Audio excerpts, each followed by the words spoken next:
பேசுற ஒரு ஆள் மேல மதுவாடு அடிக்குது. இதை நாங்க எல்லாத்தையும் நாங்க சொல்லணும்னு அவசியம் இல்ல. தன்னார்வலர்கள் இப்படி பண்ணிட்டு வரும்போது நாங்க எப்படி அவங்கள்ட்ட பேச முடியும்? அன்னைக்கு வந்து அப்படிதான் பேசினாங்க 8 மாசம் முன்னாடியும். அன்னைக்கு விட்டதால ஒரு ஆயா இறந்தாங்க. 2 பிள்ளைங்க இன்னும் எவ்வளவு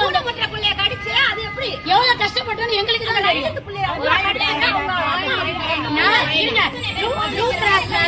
ப்ளூ கிராஸ்ன்றது எங்களுக்கு பாதுகாப்பு இதான் நாங்க நினைக்கிறோம். ஓகே, ஆனா ஒரு நாயாவது இந்த ஏரியாவுல கிட்டத்தட்ட ஒரு 100-200 நாய் இருக்கு. ஒரு நாயாவது 6 மாசத்துக்கு ஒரு வாட்டியோ 1 வருஷத்துக்கு ஒரு வாட்டியோ கூட்டிட்டு போய் ஊசி போட்டு அதுக்கு என்ன பிரச்சனை பார்த்து கூட்டு விடுறீங்களா? அது எதுவுமே பண்ணல. பிரச்சனை நடந்த உடனே அங்க வந்து நான் காப்பாத்துறேன்னு வரீங்களே தவிர பிரச்சனை நடக்கிறதுக்கு முன்னாடி அந்த நாய் எல்லாம் நீங்க காப்பாத்துறீங்களா? ஊசி போட்டு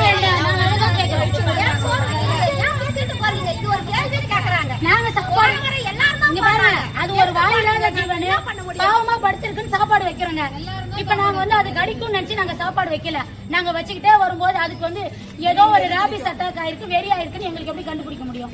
அப்ப நீங்க தான் தன்னார்வலர்கள் என்ன பண்ணணும்? வந்து வருஷத்துக்கு ஒரு வாட்டியோ 6 மாசத்துக்கு ஒரு வாட்டியோ நாயெல்லாம் புடிச்சுன்னு போய் ஒரு வைத்தியம் பார்த்து கொண்டு விடணும். அப்படி விட்டீங்கன்னா நாங்க நீங்க சொல்றத கேக்குறோம். நீங்க இது வரைக்கும் எதுவுமே பண்ண மாதிரி தெரியல. பிரச்சனை மட்டும் வரீங்க. அப்ப எங்க பிள்ளைங்க எல்லாம் என்ன நினைக்கிறீங்க? அதுக்கு கடிச்சு